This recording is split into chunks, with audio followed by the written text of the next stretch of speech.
Hello बच्चों, welcome to Rajiv classes. आज हम आपके सामने डिस्कस कर रहे हैं अपने इंडिया का न्यू एजुकेशन पॉलिसी, जो कि अभी हमारे गवर्नमेंट द्वारा इशू करी गई है।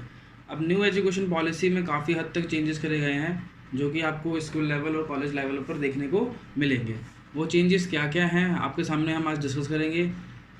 तो स्टार्ट करते हैं जल्दी। सबसे पहला जो है वो हमारे स्कूल लेवल पर चेंजेस हुए हैं। स्कूल लेवल पर जो चेंजेस हैं वो क्या क्या है आज हम आपके सामने डिस्कस करते हैं। जैसे कि हम जानते हैं जो हमारा करेंटली रिसेंट है, जो हमारे स्कूल में जो स्ट्रक्चर चलता है वो 10+2 का चलता है। लेकिन अब जो है वो 10+2 स्ट्रक्चर को हटाकर 5+3+3+4 का स्ट्रक्चर कर दिया गया है। अब इसका मतलब क्या हुआ, देखो इसका मतलब ये हुआ कि पहले हमारे जो एजुकेशन था वो क्लास 1 to 10 एक स्ट्रक्चर और फिर 11 to 12 दो दूसरा वाला, जिसमें हम 11 to 12 में स्ट्रीम चेंज किया करते थे। लेकिन अब इस स्ट्रक्चर को पूरी तरह से चेंज कर दिया गया है 5+3+3+4। ओके, अब देखो जैसे कि आप इसमें देख पा रहे हो 10+2 का मतलब है 12 साल। अब 12 साल, लेकिन अगर तुम यहाँ देखोगे 5, 3, 3 और 4, तो यहाँ से अगर तुम ऐड करते हो तो तुमको दिखाई दे रहा होगा ये आपका 15 साल हो गया। ओके, 15 साल हो गया। तो क्या आपकी 12th 12 साल की एजुकेशन है जो वो 15 साल की हो गई है? जी नहीं, ऐसा कुछ भी नहीं है। ठीक है, तो इसमें क्या चेंजेस करे गए हैं, कैसे करे गए हैं, ठीक है। तो हम स्टार्ट करते हैं। जैसे कि हम जानते हैं, देखो जो हमारा जो पहले का पॉलिसी था वो था क्लास 1 to क्लास 10, जो कि क्लास 6 से लेकर एज 6 से लेकर एज 16 तक होता था। ठीक है, लेकिन अब क्या और पहले क्या 16 to 18 हमारा 11th और 12th। ठीक है, लेकिन अब क्या गया है देखो, लेकिन हमारा जो प्राइमरी फाउंडेशन है, मतलब प्राइमरी फाउंडेशन मतलब प्री प्राइमरी, जो कि हमारा क्लास 1 से पहले, यहाँ पर कोई भी गाइडलाइंस नहीं थी बच्चा कैसे करता है कैसे नहीं। तो अब जो स्ट्रक्चर है वो हमने इस स्कूल में जो गवर्नमेंट है वो 4 हिस्सों में इसको बांट दिया है। पहला जो है वो फाउंडेशनल है, सेकंड जो है प्रिपरेटरी है, थर्ड जो है वो मिडल है, and last one is secondary. पहले स्ट्रक्चर जो फाउंडेशन है, फाउंडेशन में क्या करा जाएगा, क्लास 1 and 2 जो कि 3 से लेकर 8 साल तक किया जाएगा। तो इसमें क्या क्या देखो, 5 साल जो हमारा है 5+3 स्ट्रक्चर जो कि है वो कैसे है, देखो यहाँ पर पहले जो 5 साल दिए जाएंगे उस 5 साल में हमारा 3 साल का आंगनवाड़ी, जो कि जिसको हम प्ले स्कूल बोलते हैं, और क्लास 1 and 2। तो यहाँ लिखा हुआ है class 1 and 2 for the ages 3 to 8, और 3 year pre primary school plus this, ये पूरा का पूरा मिलाकर पूरे के पहले 5 साल दिए जाएंगे। फिर जो तीसरा नेक्स्ट जो हमारा तीसरा साल है 5+3+3+4 पॉलिसी का, वो जो है वो क्लास 3 to क्लास 5 के लिए है, जो कि एज हमारी 8 से 11 साल होगी। और जो थर्ड पॉलिसी है मिडल, जिसको हमने बोला है, वो क्लास 6 to 8 है, जिसकी एज 11 to 14 ईयर्स के बच्चों के लिए होगी। और लास्ट जो है वो क्या है, क्लास 9th to क्लास 12 तक, जिसकी एज 14 to 18 ईयर्स होगी। अब इसमें जो हमारे मेजर चेंजेस हुए हैं वो क्या हुए हैं, अब हम वो डिस्कस करने देखो पहले जो 5 साल है हमारे, फर्स्ट जो 5 ईयर्स है हमारे, वो 5 ईयर्स जो है इसमें 3 साल की आंगनवाड़ी एजुकेशन, जिसको हम प्ले स्कूल कहते हैं, और क्लास 1 and 2। नेक्स्ट जो 3 ईयर्स है वो class 3 to 5, third fourth and fifth. और जो उसके बाद जो नेक्स्ट 3 ईयर्स है वो 6 to 8, और जो नेक्स्ट 4 ईयर्स है वो क्लास 9 to 12। ओके, अब इसमें जो मेजर चेंजेस है वो क्या क्या है, देखो पहले तो जो हमारा स्ट्रक्चर है वो क्या है, देखो अब क्लास जो एज है हमारी 3 से 6 साल के बच्चों के लिए एक नया कोर्स डिज़ाइन करा गया है, जिसके अंदर जो भी एक्टिविटीज़ होती थी वो हमारी गेम्स पर एक्टिविटीज़ होंगी, वो हमारी गेम्स पर बेस्ड होगी और एक्टिविटी वर्क पर होगी। ठीक है, यहाँ पर आपको एक्टिविटीज़ ज़्यादा कराई जाएगी, गेम्स का ज़्यादा कराया जाएगा। ठीक है, और दूसरी बात क्या है कि for the class 1 to 3 school focus करेगा आपके फाउंडेशनल स्टडीज़ पर। ठीक है, अब इसमें क्या क्या इंक्लूड है, देखो इसमें इंक्लूड होगा आपका टीम वर्क सिखाएंगे आपको। ओके, एथिक्स क्या क्या होते हैं वो सिखाएंगे, समझे। नेक्स्ट क्या है, रिलेशनशिप्स के बारे में सिखाएंगे। ओके, उसके बाद हमारे लॉजिकल थिंकिंग्स है, आर्ट एंड क्राफ्ट्स है, मतलब जितनी भी एक्टिविटीज़ काम हो सकते हैं जिसमें आपको पढ़ने का याद करने का कुछ नहीं है, सिर्फ और सिर्फ सीखने वाली चीज़ें हैं, अंडरस्टैंडिंग वाली चीज़ें हैं, वो सारी एक्टिविटीज़ यहाँ पर सिखाई जाएगी। उसके बाद जो हमारा नेक्स्ट है वो नेक्स्ट जो है वो जो हमारे जो मेन सब्जेक्ट्स हैं वो हमारे क्लास 6 में इंट्रोड्यूस होंगे। ओके, और इसमें एक इम्पॉर्टेंट बात और भी है, क्लास 2 तक कोई भी एग्ज़ाम्स कंडक्ट नहीं होंगे। पहली चीज़ जो बहुत इंपॉर्टेंट है, क्लास 2 तक आपको कोई भी एग्ज़ाम कंडक्ट कराने की कोई भी बच्चा एग्ज़ाम देगा नहीं, इसलिए वो सिर्फ और सिर्फ सीखने पर फोकस कर पाएगा। ठीक है, कोई लोड नहीं होगा बच्चे पर किसी भी तरीके का। ठीक है, फॉर द क्लास नेक्स्ट क्या है हमारा, अब जो उसके बाद जो हमारी जो अब पहले स्ट्रीम जो थी, पहले साइंस स्ट्रीम, कॉमर्स स्ट्रीम और ह्यूमैनिटीज़ स्ट्रीम हुआ करती थी, अब जो है वो स्ट्रीम जो है वो ख़त्म कर दी गई है। मतलब अब ना तो कोई प्रॉपरली साइंस में जा पाएगा, ना तो प्रॉपरली कॉमर्स में, ना तो प्रॉपरली ह्यूमैनिटीज़ में।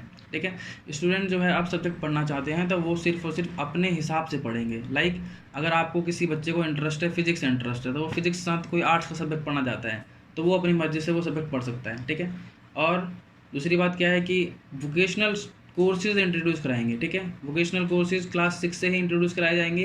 जैसे कि हमको आप बिजनेस के बारे में होता है, बिजनेस कैसे करते हैं। ठीक है, उसके अलावा इसमें एक चीज़ और है जो कि हमारे पास 10 डेज़ जो है, 10 डेज़ बैगलेस क्लास होगी। बैगलेस मतलब कि बच्चा बिना बैग के स्कूल जा सकेगा, और उसकी जो क्लासेस होगी वो 10 डेज़ की रियलिटी में, जैसे कि उनकी क्लास किसके साथ होगी, कारपेंटर्स हो गए, उनके साथ बच्चा सीखेगा कैसे होता है, कारपेंटर्स हो गए, गार्डनर्स हो गए, ऐसी चीज़ें वो सीखेगा। ओके, अब जो है सबसे इम्पॉर्टेंट चीज़ जो है वो क्या है, हमारे बोर्ड एग्ज़ाम्स। जैसे कि अब तुमको पता है कि बोर्ड एग्ज़ाम का जो फोबिया है, बच्चों के अंदर जो डर है वो कितना ज़्यादा है, काफ़ी बच्चे इससे परेशान भी रहते हैं। ठीक है, तो बोर्ड एग्ज़ाम के लिए भी उन्होंने बहुत अच्छे रूल्स लगाने हैं। क्या क्या लगाना है, देखो पहला तो बोर्ड एग्ज़ाम्स कैंसिल तो नहीं हो रखे हैं, बोर्ड एग्ज़ाम तो होंगे। ठीक है, बोर्ड एग्ज़ाम तो होंगे। ठीक है, कैसे होंगे, देखो बोर्ड एग्ज़ाम जो है वो 2 डिविजन्स में हमारे हुआ करेंगे। पहला जो है ऑब्जेक्टिव है, दूसरा क्या है, सब्जेक्टिव है। साल में हमारे 2 बार एग्ज़ाम हुआ करेंगे।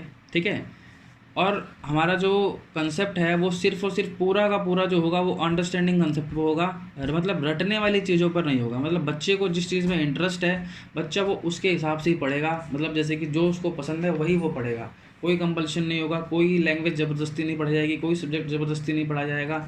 ठीक है, और फोकस करा जाएगा कि बच्चों को लोकल लैंग्वेज, ये अप टू क्लास 5 तक है, बच्चों को लोकल लैंग्वेज और मदर टंग लैंग्वेज में ही सिखाया जाएगा, ताकि उस बच्चों को इंग्लिश फोबिया का जो डर है वो थोड़ा कम होगा। ओके, अब देखो इसमें जैसा कि लिखा हुआ है कि इंग्लिश फोबिया को हटाने के लिए, रिड्यूस करने के लिए। ठीक है, तो इसका मतलब ये नहीं कि बच्चा इंग्लिश नहीं पढ़ेगा, इसका मतलब ये नहीं है। मीन्स अगर कोई बच्चा इंग्लिश नहीं पढ़ना चाहता है तो उसको ज़बरदस्ती इंग्लिश नहीं पढ़ाई जाएगी। ओके, नेक्स्ट उसके बाद ये हमारा बोर्ड एग्ज़ाम का है। ठीक है, अब आते हैं हम, इसके साथ साथ हमारे आते हैं हायर एजुकेशन पॉलिसी पे। अब हायर एजुकेशन क्या है, हायर एजुकेशन में भी काफ़ी माइनर चेंजेस, काफ़ी मेजर चेंजेस हो रखे हैं। देखो हायर एजुकेशन में क्या है कि सबसे कॉमन चीज़ है कि एक कॉमन एंट्रेंस एग्ज़ाम कंडक्ट होगा, किसके द्वारा, नेशनल टेस्टिंग एजेंसी, जिसको हम NTA बोलते हैं। ठीक है, ओके, और formation of the national research foundation NRF। ठीक है, एक NRF मतलब एक नेशनल रिसर्च फाउंडेशन हमारा गठित होगा, जिसके अंदर बच्चे को अगर रिसर्च में इंटरेस्ट है तो वो यहाँ जा सकेगा। सेकंड जो है, continue study after a break down of some reason. मतलब क्या हुआ कि अगर किसी कारणवश बच्चा एडमिशन लेकर और वो अपनी पढ़ाई कंटिन्यू नहीं कर पाता है, ठीक है, तो उसके बाद वो बच्चा वहीं से ही अपनी स्टडीज़ को कंटिन्यू कर सकता है। ठीक है, तो उसके रिगार्डिंग भी 3 इश्यूज़ हैं। जैसे कि मान लो बच्चा हमारा फर्स्ट ईयर में ही ड्रॉप आउट कर देता है। ठीक है, तो अगर बच्चा हमारा BSc में, बैचलर्स डिग्री में अगर एडमिशन लेकर फर्स्ट ईयर में ही ड्रॉप आउट कर देता है तो उसको हमारा सर्टिफिकेट मिलेगा, मतलब कॉलेज के द्वारा, यूनिवर्सिटी के द्वारा एक सर्टिफिकेट मिलेगा।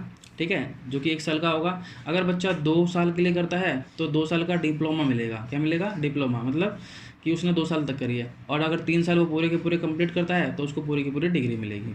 ओके, नेक्स्ट जो है अब देखो ग्रेजुएशन भी इन्होंने 2 पार्ट्स में डिवाइड कर रखी है। पहला जो है वो जॉब ओरिएंटेड है और सेकंड जो है वो रिसर्च ओरिएंटेड है। ठीक है, अगर किसी बच्चे को जॉब में इंटरेस्ट है, रिसर्च में नहीं जाना चाहता, तो वो अपनी जो बैचलर डिग्री है, मतलब जो ग्रेजुएशन है, वो 3 साल में कंप्लीट कर सकता है और सीधा जॉब्स के लिए अप्लाई कर सकता है। उसमें कोई भी उसको आगे दिक्कत आने वाली नहीं है। ठीक है, नेक्स्ट जो है, लेकिन कुछ बच्चे ऐसे होते हैं जिनको रिसर्च पसंद होती है, तो वो रिसर्च में जाना चाहता है, तो उसके लिए जो हमारा जो पॉलिसी है वो आएगी 4+1। 4+1 मतलब उसके लिए जो ग्रेजुएशन होगी वो 4 साल की डिग्री प्रोग्राम होगा और उसके बाद 1 साल का मास्टर्स प्रोग्राम होगा और उसके बाद वो डायरेक्टली PhD में एडमिशन ले सकता है।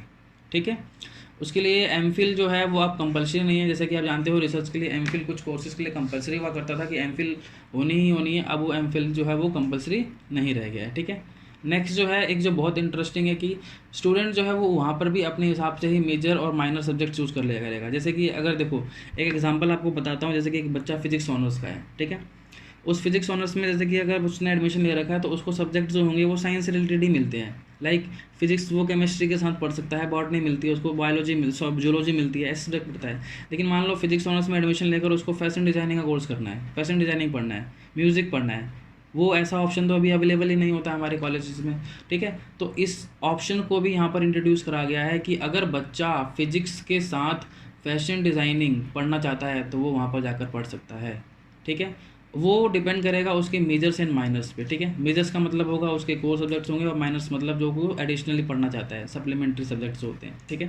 टोटल जो है वो 6% ऑफ जीडीपी एजुकेशन डिपार्टमेंट को दिया गया है, ठीक है। और उसके बाद जितने भी हमारे हायर एजुकेशन इंस्टीट्यूशन हैं उनके लिए सब के सब कॉमन रूल्स एंड रेगुलेशन लगेगी, ठीक है। मतलब किसी के लिए कोई अलग से गाइडलाइंस नहीं होगी, सबके लिए कॉमन रूल्स एंड रेगुलेशन लगेगी। ये हमारी जो न्यू एजुकेशन पॉलिसी है वो ये है, ठीक है। ये काफ़ी हद तक हमको लगता है कि स्ट्रक्चर जो है वो काफ़ी अच्छा है, जो कि आपको आगे बच्चों को पढ़ने में और अपने आप को, अपनी जो स्किल्स है उसको डेवलप करने में काफ़ी हेल्प करेगा।